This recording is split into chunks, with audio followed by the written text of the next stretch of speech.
Estamos de volta para o último bloco do programa de hoje, que discute concepções de um mundo. O Adriano estava com a palavra e eu não posso deixar de querer ouvi-lo naquilo que ele falava sobre o problema da lógica como a tentativa de criar uma linguagem de segundo nível, como se essa linguagem também fosse um grau zero. Isso, o intervalo está muito ativo, então também... Fazer um making off. Então, eu vou retomar o que a gente terminou no final do intervalo, que era...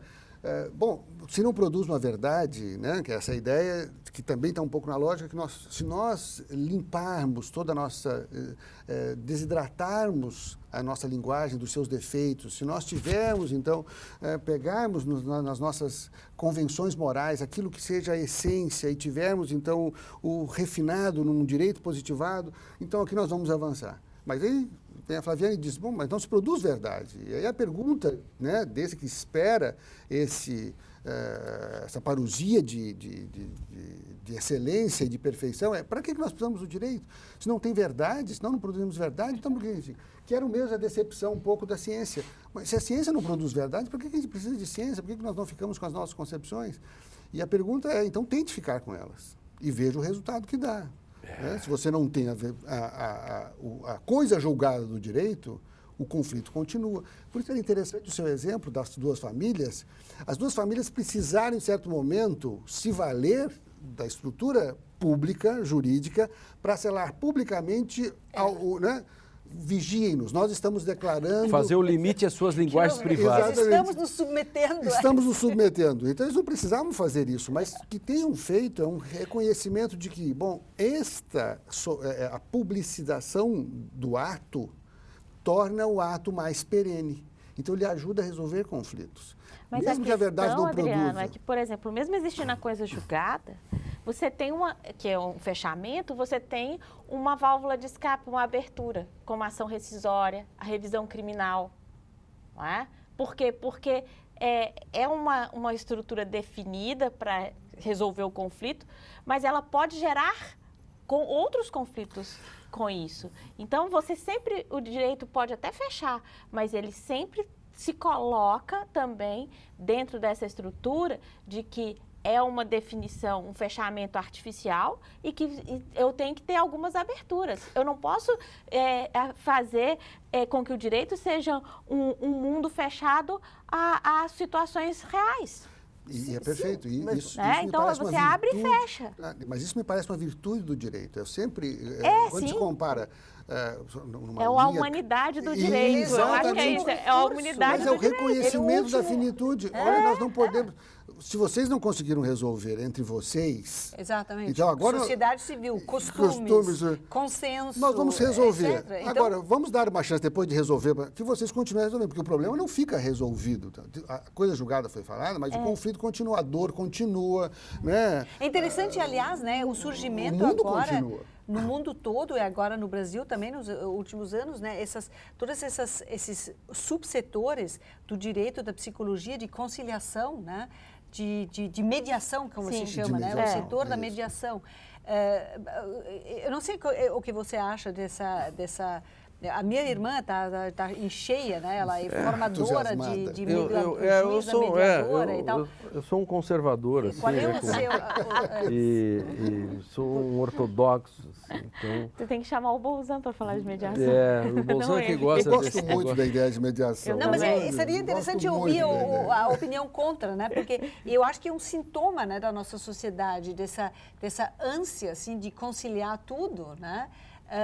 Eu acho que invadiu também um pouco, e tem o seu lado muito positivo. Sei lá, eu acho que talvez uma sociedade conciliadora como nossa não consiga resolver seus problemas e acaba gerando todo o tempo que as rãs querem um rei. Esse é um problema. Talvez, paradoxalmente, a mediação seja uma solução pelo excesso de sociedade mediada que não consegue chegar a um processo imputacional, que o direito é imputacional, porque no direito a maçã, se você quiser, ela não cai. Na causalidade, ela cai. Mas, por exemplo, você pode transformar uma mentira, uma falsidade, numa verdade. No direito, por exemplo, coisa julgada. Depois não pode mais reclamar, mas todo mundo sabe que não foi assim.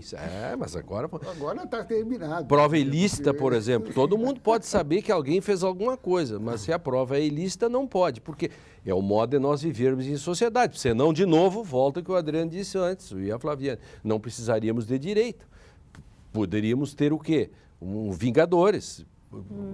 Ou mediadores, quer dizer, a gente ou só mediadores. Um jurista. Sim, mas o que acontece com os vingadores? Para ser mediador, né? O que acontece com os justiceiros é que eles têm a visão, a impõem essa visão. Claro, eles impõem.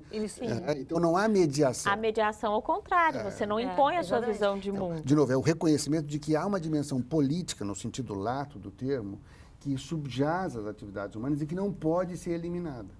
Então, para retomar, isso me ocorreu nessa discussão, que era o Macunaíma. A sociedade brasileira, quando eu vivi fora do Brasil e me dei conta do que era o jeitinho brasileiro, o que era a ausência do jeitinho brasileiro e a presença do jeitinho brasileiro.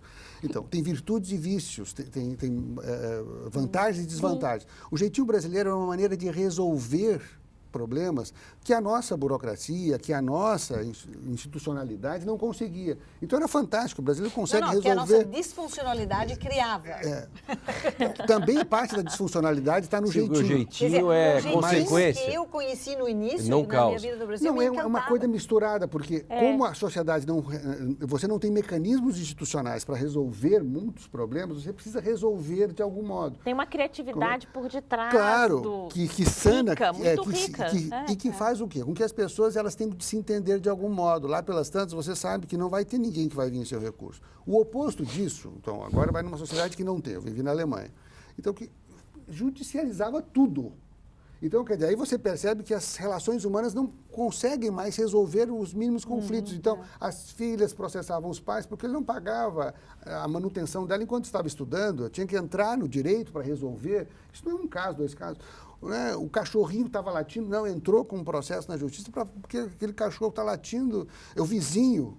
Mas, percebe? Quer dizer, quando você tem uma sociedade em que a finalização dos conflitos não cabe mais nas soluções pessoais. Tem que ter um campo de pessoalidade, porque senão esse tipo de fechamento, que é a coisa julgada aqui, né? Ali tudo se transforma, mais ou menos, porque você perde o vigor, né, do existencial, ele se esvai porque está num processo, é o que está no processo.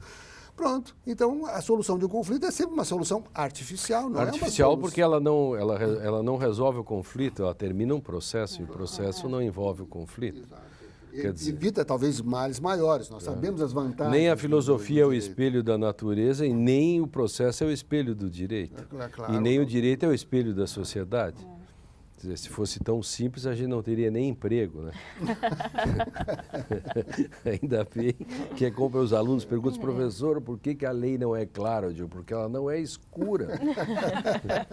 E por outro lado, se ela fosse clara, você não estaria me perguntando isso, porque você estaria sem emprego.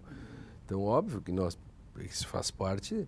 Agora que precisa ter um mínimo de previsibilidade. Eu não posso ler Dom Quixote pelas figurinhas e inventar um outro Dom Quixote se há uma dada tradição que já me dá as condições de dizer isto é Dom Quixote. Mas se qualquer um pode ter o seu próprio Dom Quixote, teríamos o quê? Então, imagine cada juiz decidindo sobre que o direito é um monte de Dom Quixote. Cada um com um Dom Quixote diferente. Isso. Mas e aí? Não, e aí é o seguinte, se você tem o seu Dom Quixote, né, a sua leitura, e você faz, e a pergunta é sempre, mas quem te segue? Se só o teu pai e tua mãe te seguem, bom, isso não tem efeito nenhum na sociedade. Tá, mas agora te faço um desafio. Agora o juiz, então, veja, o ato locucionário do juiz não está amparado simplesmente na sua idiosincrática vontade de pronunciar a sua leitura. Ele tem um mandato. Ele tem o poder de dizer alguma coisa. Que já é um problema diferente do que o sujeito inventar um Dom Quixote. Exatamente. Então, quer dizer, se eu inventar, mas tenho a legitimidade, o reconhecimento institucional para dizer isso, então eu tenho um peso maior. Porque o que o juiz disser, mesmo que seja uma bobagem, ele está dito, a decisão está tomada. Como é que você combate isso? Você precisa ter peso e contrapeso. Então, você tem que ter a possibilidade... Em algum momento você tem que terminar. Como diz... Claro, mas aí tem... uma frase fantástica do Wittgenstein, que é: a pá em algum momento entorta. Claro. Porque ela chega na pedra. E essa pedra dura não é a verdade. Essa pedra dura não é... É o acaso. Tem que terminar. Nós temos que terminar com isso. No meio como a ideia de... do caminho houve uma pedra. Exatamente.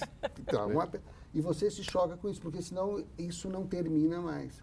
Então, nós nos damos conta, às vezes, do elemento pragmático por trás de certas instituições, e nós queremos eliminar isso, esconder, porque dizer, não, pragmático não é tão bom quanto verdade. Verdade é muito melhor. Muito melhor. Então, vamos fazer de conta, né? Isso, então vamos fazer de conta. Mas é o como se, porque nós fazemos de conta, como se fosse. Claro, a ficção necessariamente útil, né, als ob, né, o como se, é o fundo que a gente faz. É como se tivesse uma corte que no final dissesse alguma coisa que encerrasse tudo. Claro que a partir disso se criam lendas, né, que o Supremo pode errar por último. Pode, mas acontece que você também tem aí o fator Julia Roberts, por exemplo, para dizer: a Suprema Corte erra, que é um modo de você reforçar o direito naquilo que é aquilo que conta o que o direito é, a doutrina.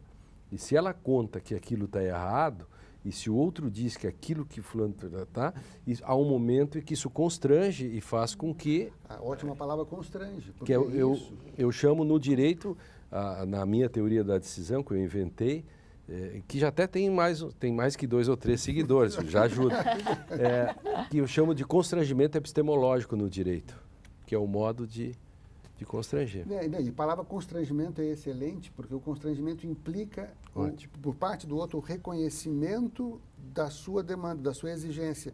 Isso significa que eu não sou indiferente a ela. Então, o constrangimento é a arma da moralidade, não é a arma o constrangimento do direito é um constrangimento... É a arma da moralidade. Isso. Né? O constrangimento, isso que nós estamos dizendo, é a arma da moralidade. Isso. Porque a moralidade, ela constrange, mas ela só constrange se você se sentir parte da moralidade. Caso pacto, né? Tem que ter um pacto mínimo. E esse é o desafio. Senão você não sente nada. Você pode reclamar à vontade, mas não me toca o que sou exigente. O Supremo muitas vezes está precisando ser constrangido.